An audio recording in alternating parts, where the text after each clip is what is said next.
Graças a Deus. Enquanto eles se deslocam aos lugares, por favor, você abra aí João capítulo 16. Nós vamos ler apenas o verso 33, só isso. João capítulo 16, o verso é o 33.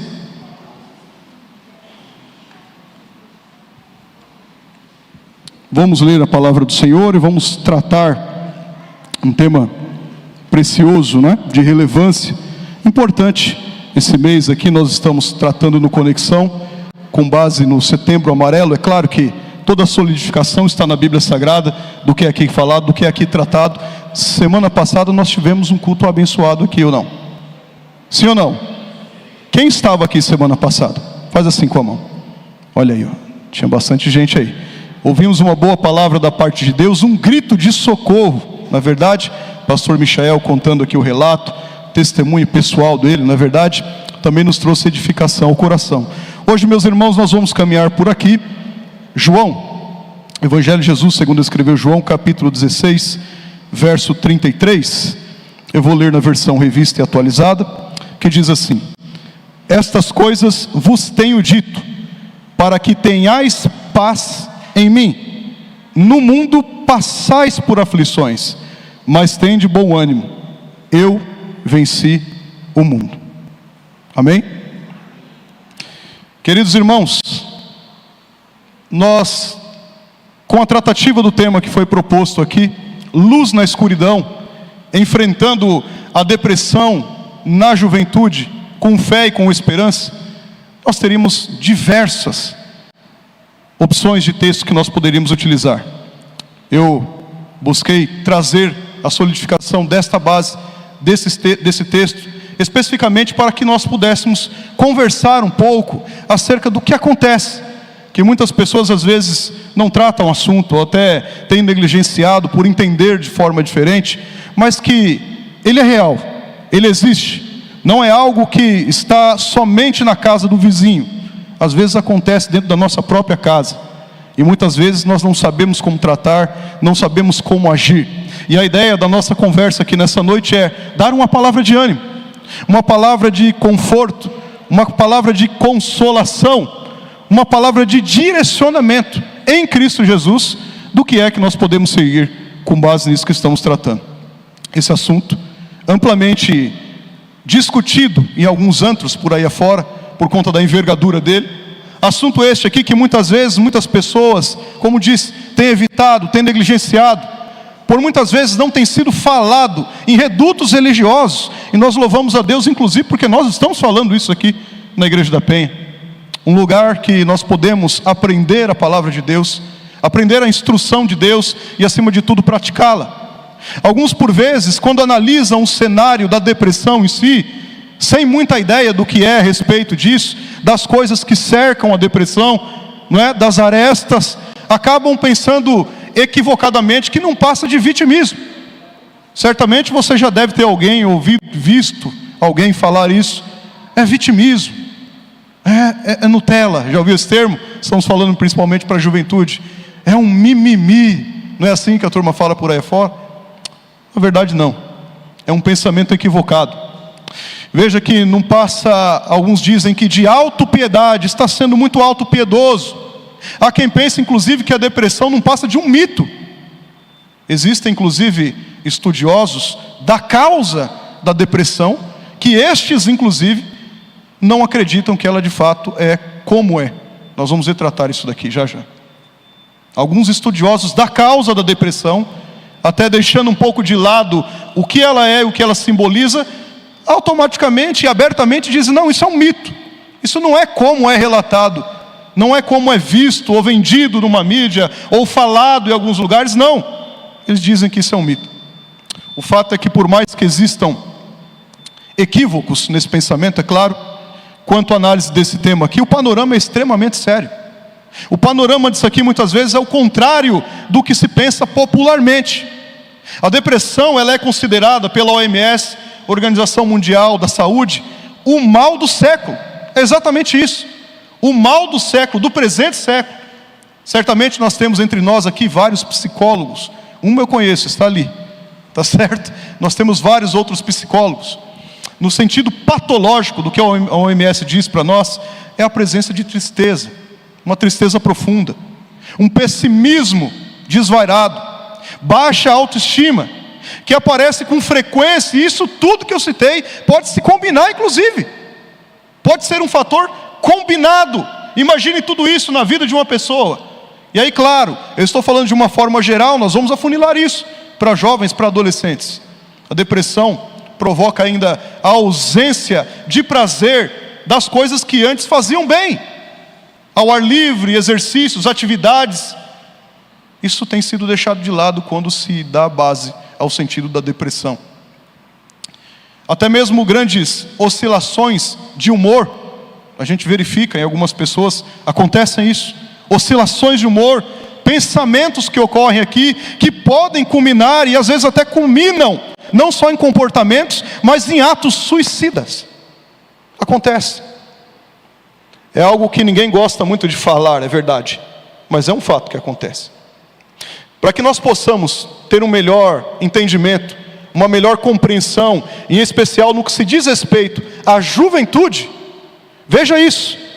Uma pesquisa administrada pelo Departamento de Saúde de Serviços Humanos dos Estados Unidos retratou que, numa entrevista por amostra, com 600 mil pessoas, olha os dados, 600 mil pessoas, claro que jovens, de 2019 a 2017, a depressão grave, aquela considerada grave, em seu nível máximo, entre jovens de 20 e 21 anos, duplicou. Mais do que duplicou, na verdade. Nessa amostra de 600 mil pessoas, em 2009 era 7%. Em 2017, 15%. Esse mesmo Departamento de Saúde e Serviços Humanos dos Estados Unidos, nessa mesma entrevista, também fez essa amostragem com jovens entre 16 e 17 anos, e a depressão aumentou 69% no mesmo período, quase 70%, entre jovens entre 16 e 17 anos. O sofrimento aqui psicológico grave, que inclui sentimentos de ansiedade, desesperança, aumentou 71% entre jovens entre 18 e 25 anos. Isso no mesmo período, entre 2009 e 2017. Dados alarmantes, não? O dobro de jovens com a idade de 22 e 23 anos, eles não somente tiveram comportamentos depressivos, eles tentaram suicídio. Tentaram. E veja, jovens de 23, de 22 anos que tentaram suicídio em 2017, em comparação ao início dessa pesquisa, que foi em 2008, teve um aumento de 55% tentativas de suicídio. Meus irmãos, os aumentos ainda foram mais pronunciados, mais vistos entre o sexo feminino, meninas, mulheres jovens. Em 2017, por exemplo, em cada 5 jovens mulheres, entre 12 e 17 anos, elas tinham sofrido uma depressão gravíssima no ano anterior já. Tragicamente, o suicídio também aumentou durante o período. É algo que às vezes a gente não gosta muito de falar, né? Dá aquele baque. Por exemplo, a taxa de suicídio entre jovens de 18 e 19 anos aumentou 56% entre 2008 e 2017. Já não mais comportamentos agora, suicídios consumados, 56%. Nós estamos em 2023, esse dado com certeza já está atualizado. Estou falando até 2017. Outros comportamentos aqui relacionados à depressão também aumentaram radicalmente. Sabe quais?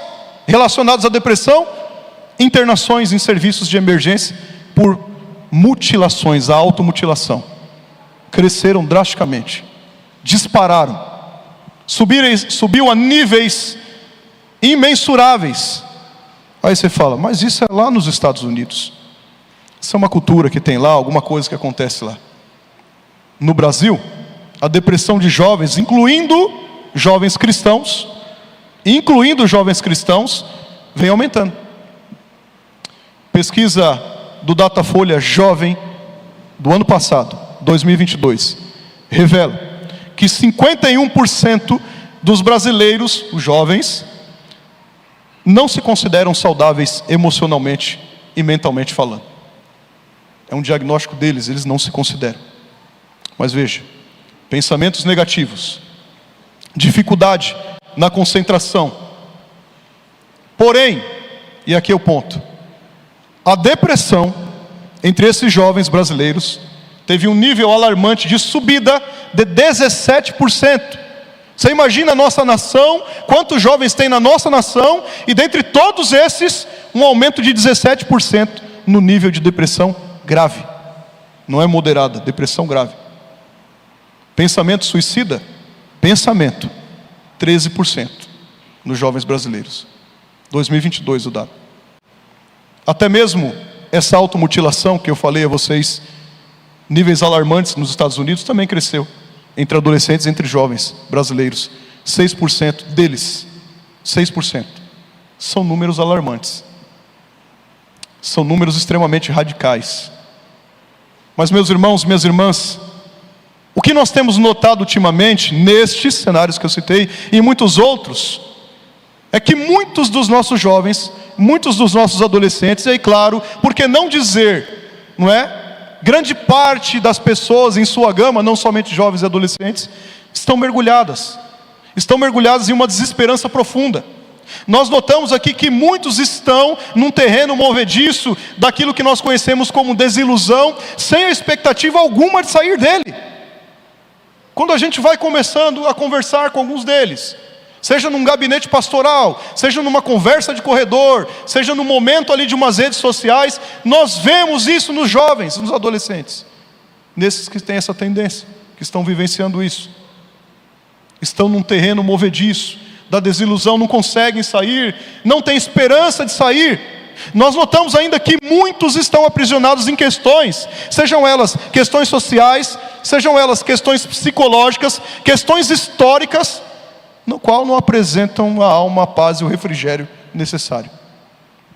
E muitas vezes, o medo individual, o medo coletivo, as incertezas de um futuro melhor, estão tão elevados, que os males aqui que afligem a mente são tão duros, duríssimos, ao ponto de tirar a sobriedade da consciência de muitos.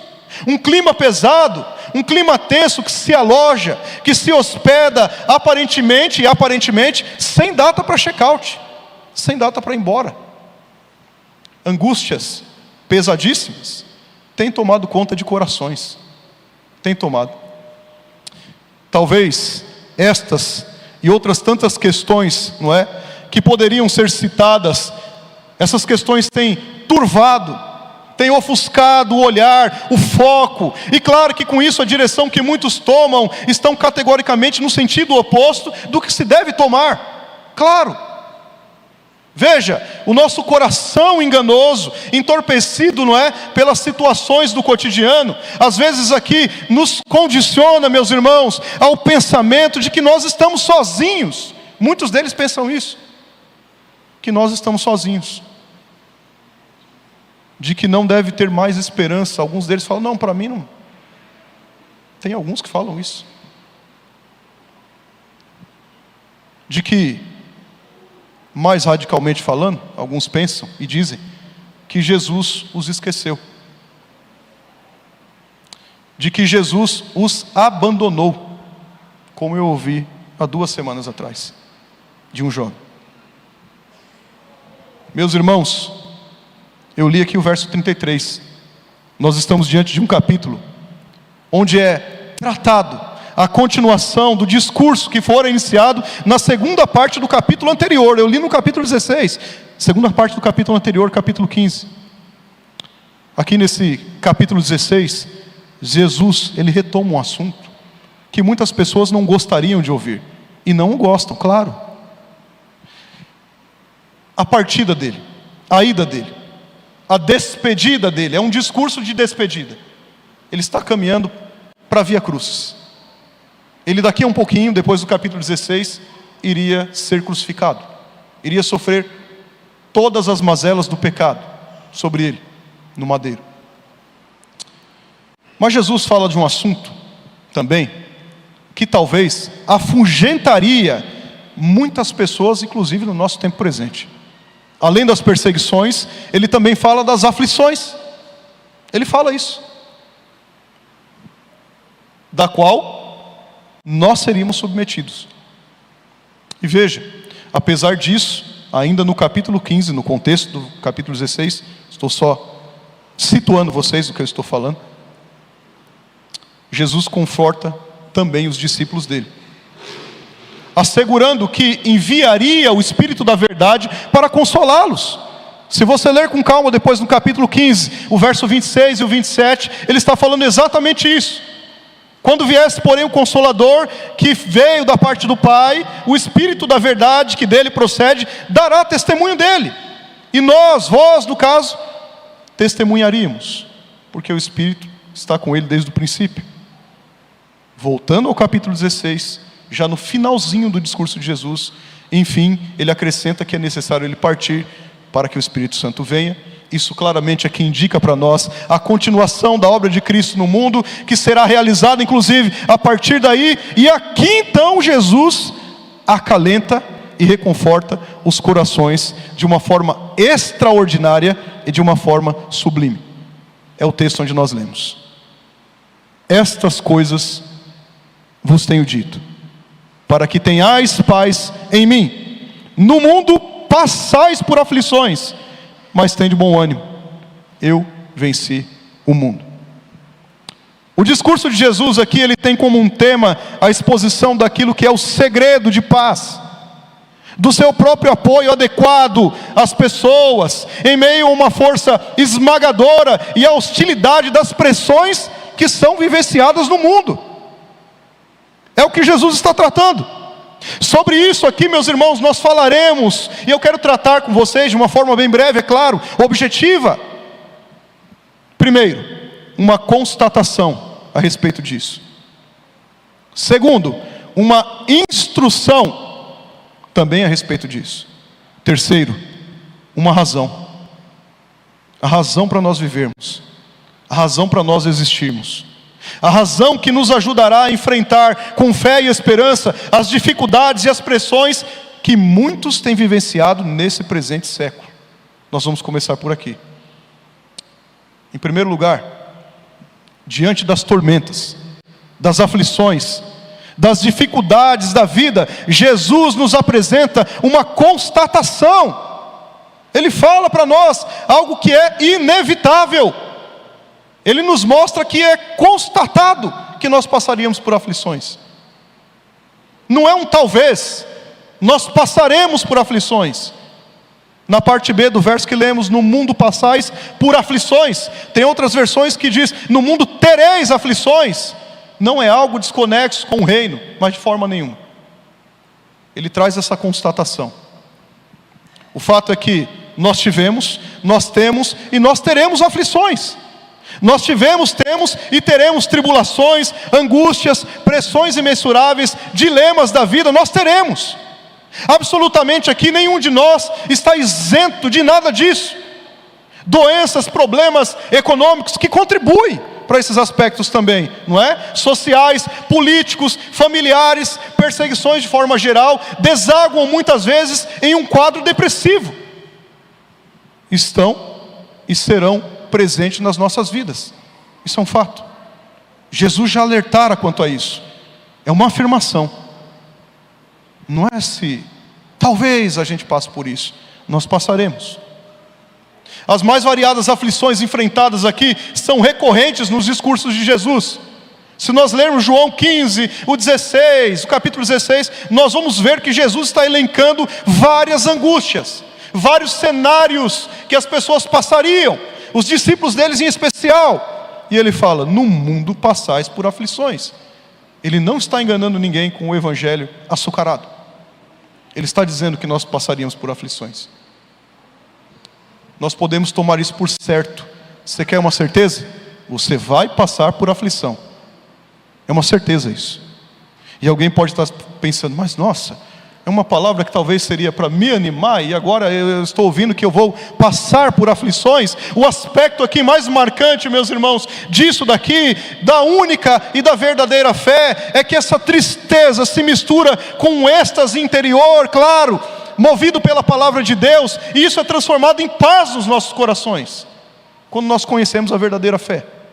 E não só isso, a mistura daquilo que é medo com amor, da lei com a promessa, da justiça com a misericórdia, do sentido do pecado com o sentido do perdão, de uma grande paz diante de uma angústia esmagadora. Certamente é um dos símbolos, são sinais, são marcas mais constantes evidenciadas por todos nós. Nós não estamos isentos disso. Jesus apresentou essa consideração, sabe quando? Quando ele estava partilhando a última ceia com os discípulos, antes da crucificação. Jesus estava prestes a sofrer pelos pecados de todo mundo, o meu e o seu, suportando todas as mazelas do pecado. Ele certamente aqui constatou que os seus discípulos, isso serve para nós também, as pessoas sofreriam tormentas turbulentas, pressões inimagináveis, inclusive psicológicas. Eu nem mesmo, e aí estou falando de mim, me atreveria a mensurar, ou talvez a especificar, o que cada um de vocês, quem sabe, já passaram, o que estão passando, ou até mesmo eu seria incapaz de elencar todas as aflições, todas as angústias e dores que ainda virão, porque elas virão. Nós estamos sujeitos a isso. Mas o fato é, nós seremos alvos dela. E talvez alguém esteja extremamente triste com essa constatação que eu acabei de dizer. Jesus constatou que você passaria por isso. Jesus constatou que você estaria nisso. Jesus constatou que isso seria algo iminente nas nossas vidas ou na sua vida. Mas em segundo lugar, diante das tormentas, das aflições, das dificuldades da vida aqui, Jesus nos dá uma instrução. Embora ele tenha constatado isso, ele não falou isso, claro, para entristecer as pessoas. Jesus, ele nos dá uma instrução. Está na parte C. Qual a instrução? Tem de bom ânimo. Vocês vão passar por isso. Isso é inevitável. Vai acontecer. Mas tenham bom ânimo. Diante dessas aflições, tenham coragem. Não em si mesmos, é claro que não. Não é isso que ele está dizendo. Mas embora Jesus aqui tivesse sido sincero o suficiente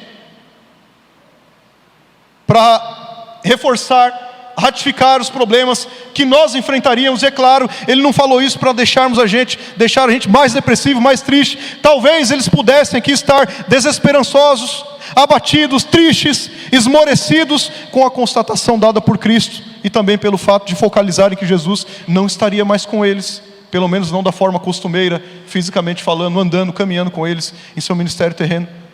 Jesus aqui de uma forma bem enfática os instrui a terem bom ânimo. Jesus aqui de uma forma bem enfática os instrui a não estarem mergulhados nas problemáticas da vida sem uma esperança. As problemáticas terão, mas nós estamos nelas com a esperança, não é sem esperança. Jesus os instruiu aqui a não solidificarem suas mentes paralisados na constatação das aflições e das circunstâncias. Jesus falou, não fiquem paralisados aí.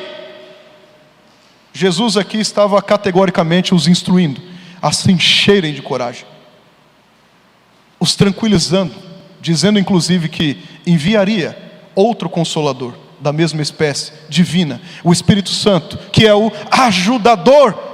Jesus estava falando isso. Tenham coragem. Queridos irmãos e irmãs, muitas histórias na Bíblia Sagrada, elas são relatadas de sofrimentos e lutas.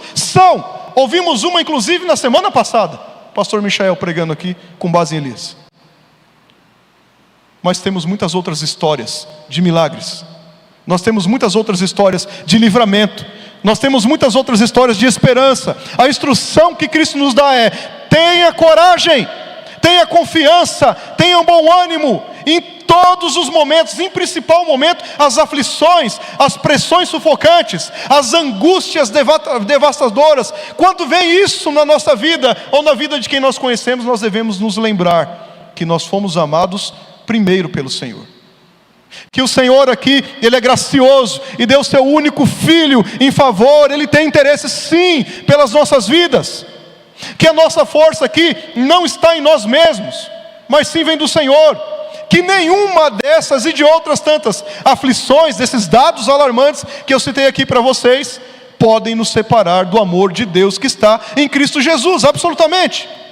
Que toda aflição, toda tribulação, toda angústia, toda tristeza, todo flagelo, ele não dura para sempre. Tem data de check-out sim. Salmo 30, verso 5. Ao anoitecer pode vir o choro, mas a alegria vem pela manhã. Tem data de check-out. Tem, isso é a palavra do Senhor que diz. Nós sabemos que as aflições desse mundo são uma realidade, inclusive esse considerado o mal do século. Entretanto, não nos esqueçamos, irmãos, que tais aflições aqui, elas são passageiras, e que o Senhor aqui tem os nossos caminhos em suas mãos, mesmo diante das tormentas mais furiosas da vida. Toda angústia, toda tribulação, todo flagelo, depressão, se assim você quiser chamar, tem data de validade. Tem data de validade. Passará, com a graça de Deus. É por isso que a palavra anima e conforta, nos instrui, para que nós tenhamos coragem, para que nós tenhamos bom ânimo, para que essa promessa do Senhor seja algo reafirmado em nosso coração, de que além de nós não estarmos sozinhos na horizontal, nós temos muitos irmãos. Esta igreja está posta para ajudar qualquer um de vocês e quem está nos assistindo. Além disso, o próprio Cristo não nos deixa sozinhos. Mateus capítulo 28, verso 20. Eis que estou convosco todos os dias, até a consumação dos séculos. Todos os dias, irmãos, sejam nos momentos bons, sejam nos momentos ruins, Cristo está conosco, Ele não nos abandona. Não estamos sozinhos, e muito menos aqui seremos esquecidos pelo Criador e sustentador de todas as coisas. Isaías 49, capítulo 49, verso 15 e 16 diz assim: acaso pode uma mulher esquecer do filho que mama, de sorte que não se compadeça do seu filho no seu ventre? Mas ainda que essa viesse a se esquecer dele, Deus está falando, todavia não me esquecerei de ti, eis que nas palmas das minhas mãos te gravei. Isto é a palavra do Senhor. Às vezes, nossas mentes entorpecidas pelas angústias profundas, ela nos inabilita, nos obstrui, nos incapacita de nós analisarmos a situação como elas realmente são. Às vezes nós estamos entorpecidos por essas angústias, e nos inabilita inclusive até de orarmos efetivamente a respeito delas. Mas o Espírito Santo de Deus, que Cristo prometeu, esse Espírito da verdade, realiza orações efetivas por nós, realiza orações efetivas em nosso favor. O fato é que o Espírito da verdade, o Espírito Santo de Deus, o Espírito de Jesus, ora por nós quando nós somos incapazes de orar. Ele faz isso. Ele intercede por nós diante de Deus, diante do trono de Deus. Essa intercessão do Espírito Santo se dá por gemidos inexprimíveis, de forma, meus irmãos, que ela está no campo daquilo que não está expresso, nós não conseguimos falar, ou daquilo que não é dito. O Espírito Santo de Deus nos ajuda nessas nossas debilidades. Tenha coragem. O que Jesus está falando aqui, ao dar essa instrução, tenha bom ânimo, não importam os problemas que aconteçam ou que virão, não deixe que os vossos corações fiquem perturbados pelas angústias, mas encham-se de coragem. Irmãos, a aflição ela é certa, mas nós devemos entregar tudo nas mãos do Senhor, absolutamente tudo, porque Ele continua no controle de tudo, e não é pego de surpresa. Terceiro lugar, mesmo diante das tormentas furiosas da vida, das aflições, das dificuldades do presente século, Jesus nos dá uma constatação Jesus nos dá uma instrução e Jesus nos dá uma razão do porquê nós devemos ter coragem, do porquê nós devemos viver de fato. Qual a razão? Eu as venci, ele diz para nós. Todas essas mazelas, todas essas dificuldades, todas essas problemáticas foram vencidas. Cristo as venceu. Ele diz: eu venci o mundo. Se você parar para pensar um instante e se relembrar, só um pouquinho, só por um instante, você vai saber que a vitória final já foi ganha por Cristo. Você tem um spoiler na Bíblia Sagrada dizendo o que acontecerá no final. Você já sabe. Eu já disse isso uma vez, principalmente para jovem. Gosta de série? Você gosta de série? Tem uma boa aqui, com 66 temporadas. 39, não é? Aqui, Antigo Testamento, 27 no Novo. E você já sabe exatamente o que acontecerá no final. Ele está falando: eu as venci. E por isso é que nós podemos descansar em meio às aflições, porque Ele venceu, bem como todas as mazelas que cercam o mundo, incluindo estas que nós estamos tratando. Ele venceu.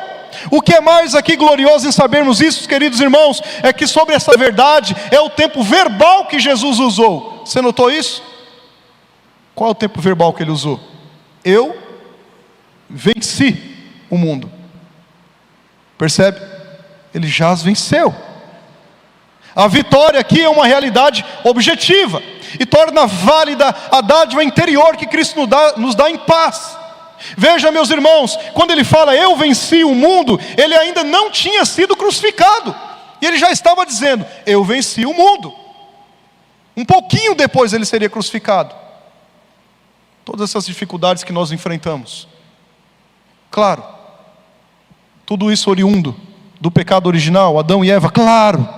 Nós sabemos as mazelas, as dificuldades que caminhamos, é claro. Mas teve um que venceu o mundo: Cristo Jesus. E esse nos instrui, nos orienta, esse nos consola.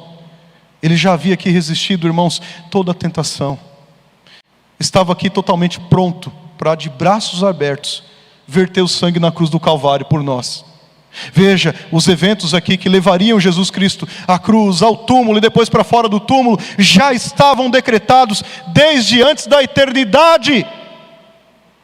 Já estavam. Veja, Jesus aqui estava olhando adiante, e a sua promessa de fato seria realizada no Cronos, no tempo presente, quando o Verbo encarnou, quando Ele venceria o mundo como venceu. Jesus venceu o mundo, Jesus venceu a morte. Jesus aqui pagou o preço por nós, cancelando a dívida de pecado. Jesus abriu um novo e vivo caminho, o caminho da salvação, o caminho de vida eterna. Portanto, irmãos, mais uma vez a afirmação de que os nossos problemas, eles são apenas temporários, eles são passageiros. A vitória que já foi conquistada na cruz do Calvário, em Cristo Jesus, é dispensada a nós. Percebe isso? Ele venceu. Esse é o fato. Cristo venceu, e em Cristo nós temos a vida eterna. Cristo venceu, em Cristo os nossos corpos se tornaram templos do Espírito Santo.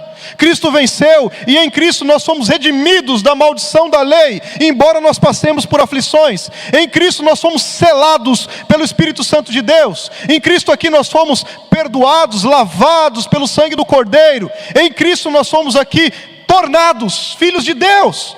Em Cristo aqui nós conhecemos o único e verdadeiro Deus.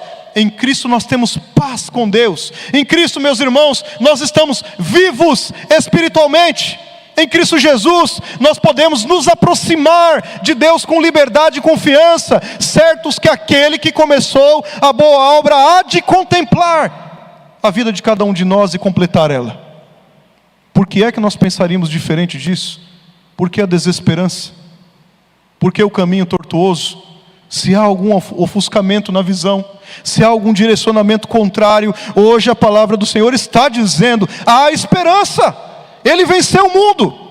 Em Cristo aqui nós podemos desfrutar da presença de Deus, porque Ele nunca nos abandona, absolutamente. Somos trabalhados por Deus, a fim de cumprirmos tudo aquilo quanto Ele deseja.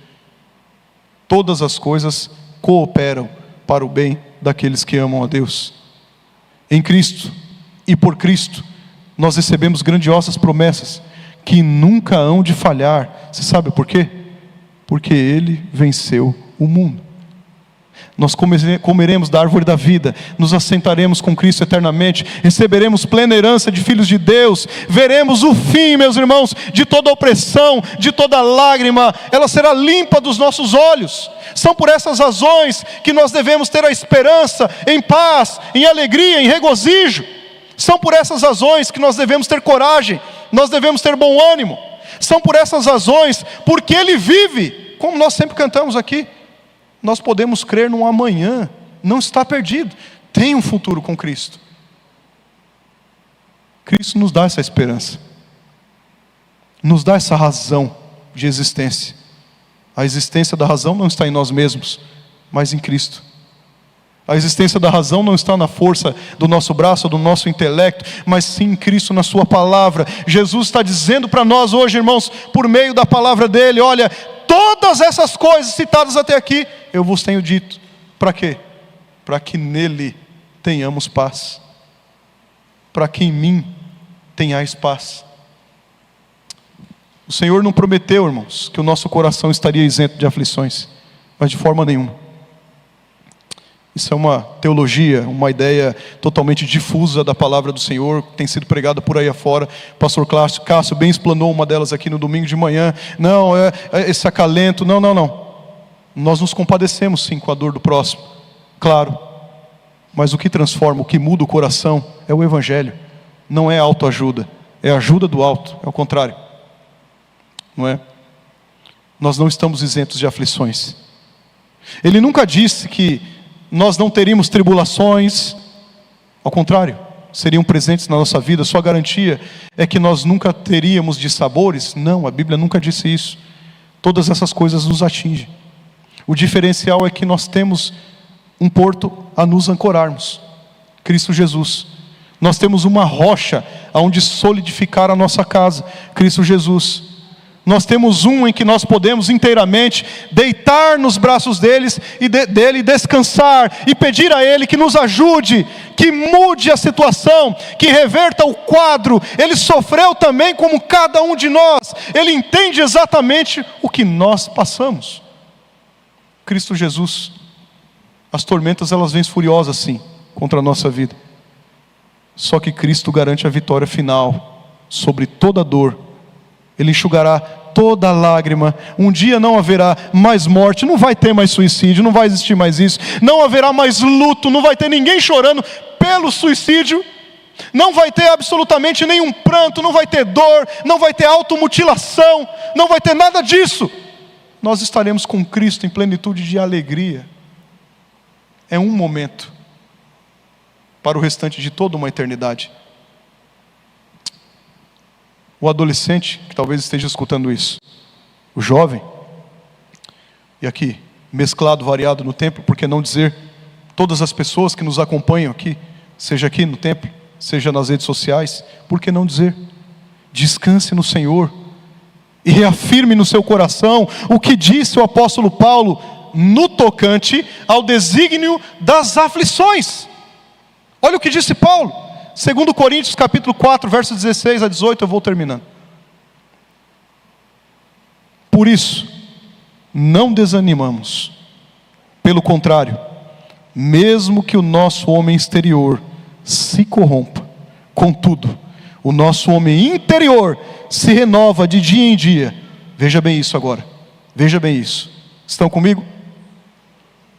Porque a nossa leve e momentânea tribulação produz para nós eterno peso de glória, acima de toda comparação, não atentando nós nas coisas que se veem, mas nas coisas que se não veem, porque as coisas que se veem são temporais, e as que se não veem são eternas. São eternas. Que Cristo nos ajude a termos o olhar focado às coisas eternas. Veja, meus irmãos, esta igreja, Igreja Presbiteriana da Penha, com todas as suas congregações, somos em 9 agora, toda a liderança nela constituída, com todos os seus recursos, estamos apostos a caminhar com você que está nos escutando. Estão apostos a orar com vocês e por vocês, além de aconselhá-los com base na Escritura Sagrada. Mas acima de tudo, meus irmãos, Jesus Cristo, Ele está pronto a atender um coração quebrantado, a um coração contrito, e por que não dizer, pela sua soberania, sarar todo o seu ser, as angústias das almas. É Ele que brilha na escuridão, é Jesus Cristo, é a luz na escuridão, Jesus Cristo. Finalizo. Estas coisas vos tenho dito, para que tenhais paz em mim. No mundo passais por aflições, mas tende bom ânimo. Eu venci o mundo. Veja, que essa palavra, meus irmãos, principalmente para jovens e adolescentes, estendida a tantos outros irmãos, traga para nós fé, traga para nós esperança, que essa palavra, palavra de Jesus, transforme o nosso caminho, que essa palavra, a palavra do Altíssimo, essa boa palavra, cure a nossa alma, cure o nosso ser, que faça entender-nos, por que nós estamos passando por situações como essas, que esta boa palavra traga louvor e glória, não a nós mesmos, mas ao próprio Cristo. Em tudo há um propósito debaixo do céu, em tudo. Basta que nós peçamos graça ao Senhor, para que nós possamos compreender isso, e mesmo se Ele não quiser que nós compreendamos isso, ainda assim, nós confiamos na boa mão do Senhor nos guiando, porque os planos do Senhor e os propósitos do Senhor, são infinitamente melhores do que os nossos, inclusive quando as nossas visões estão turvas, em relação a isso. Queridos irmãos, suicídio, depressão, ansiedade, não é conversinha mole, como a turma diz por aí afora. Não é. Quem passa por isso sabe muito bem. Eu quero encerrar, mas eu quero contar aos irmãos acerca de um senhor, eu não vou dizer o nome dele, está sendo filmado, não sei se tem essa autorização. Estamos acompanhando ele. O filho dele cometeu suicídio, infelizmente, em 2020, no começo da pandemia. Esse senhor, ele caminha desolado. Por vezes questionou Deus, a existência de Deus. Deus, às vezes, ele estava falando que o abandonou. Deus é o culpado. Começou a trazer todas as questões por conta da morte do filho. E meus irmãos, por muito tempo ele não entrava num reduto religioso. Por muito tempo ele não estava entre pessoas que professam a fé em Cristo Jesus. Em um dos PGs, o Rogério falou do PG, olha a benção que é isso. Um dos PGs, recentemente, estávamos lá falando da palavra do Senhor, doutrina da salvação. Quem aparece lá? Esse senhor. E sabe o que ele falou? Ele falou assim, olha, eu não tenho força para caminhar sozinho. Eu não consigo seguir sozinho. Eu não consigo avançar sozinho. Eu quero ajuda. Você sabe o que é isso? É o próprio Deus entrando no coração dele e já transformando a vida dele. É o próprio Deus. Só chega até Deus aquele quem eles atraem de fato. É o próprio Deus condicionando a vida do ser humano para louvor e glória dele. E meus irmãos, nesses dias que passaram, quase todos os dias, falando com ele, conversando com ele, eu tenho certeza que essa palavra que nós cremos, esse evangelho que nós cremos, muda totalmente e transforma concepções equivocadas. Muda e transforma concepções que estão erradas na nossa mente turbulenta pela demasia do que caminhamos. Eu creio que a palavra do Senhor, ela muda totalmente a vida daquilo que é morte, justamente para um caminho iminente de salvação. Não estou falando isso da boca para fora.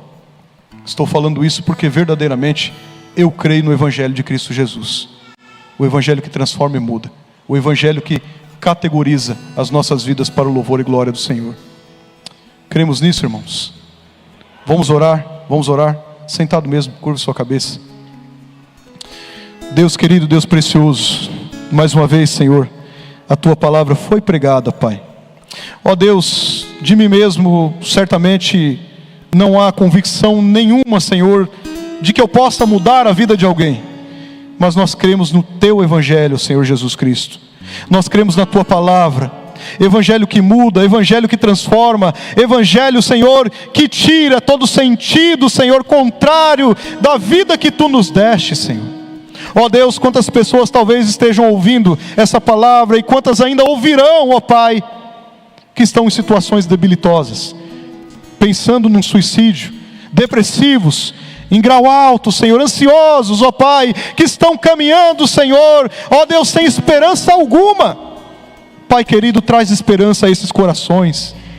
Deus precioso, quantas mães certamente há aqui hoje, que estão vivendo situações assim, dentro de casa, ó Deus. Ó Pai querido, visita o lar agora, nesse momento, que o Teu Espírito Santo acalente o coração, ó Pai, que verdadeiramente os propósitos sejam mudados, que inteiramente, Senhor, a Tua palavra seja cravada, enraizada, embora nós tenhamos a constatação de que viveremos aflições, que nós possamos caminhar na Tua instrução, e acima de tudo, que esta razão, a razão que és Tu, ó Pai, que Tu venceste o mundo, seja benéfica em nossas vidas, e que de fato nós possamos compreender isso.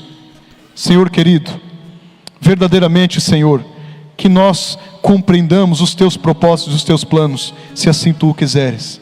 E se Tu não quiseres revelar a nós, ó Pai, que possamos descansar em confiança na Tua boa mão nos guiando. Senhor, nos ajuda, nos capacita através da Sua palavra todos os dias, para nós tratarmos, Senhor, das mazelas cotidianas, Senhor, desse mal do século, em pessoas que se achegam até nós. Senhor, que enxerguem, Senhor, a Tua boa mão, que enxerguem, Senhor, a Tua glória, que enxerguem, Senhor, Tu as guiando e direcionando, Pai, rumo aos caminhos de vida eterna. Deus precioso, a nossa oração é que esses números apresentados no começo, ó Deus querido, sejam revertidos pelo poder da Tua palavra. Que esses números apresentados no começo, Senhor, não sejam assim daqui em diante, mas sejam, Senhor, contrários disso, porque nós cremos, Pai, na Tua boa mão conduzindo. Senhor, o desejo do nosso coração é este, mas faça conforme a Tua vontade, e certamente Tu o farás. Pedimos isso, Senhor, em contrição de coração, quebrantado, Senhor, humildemente, não no nosso nome, muito menos no nosso mérito, mas no nome santo, precioso e bendito de Jesus, que vive e reina para todo sempre. Amém.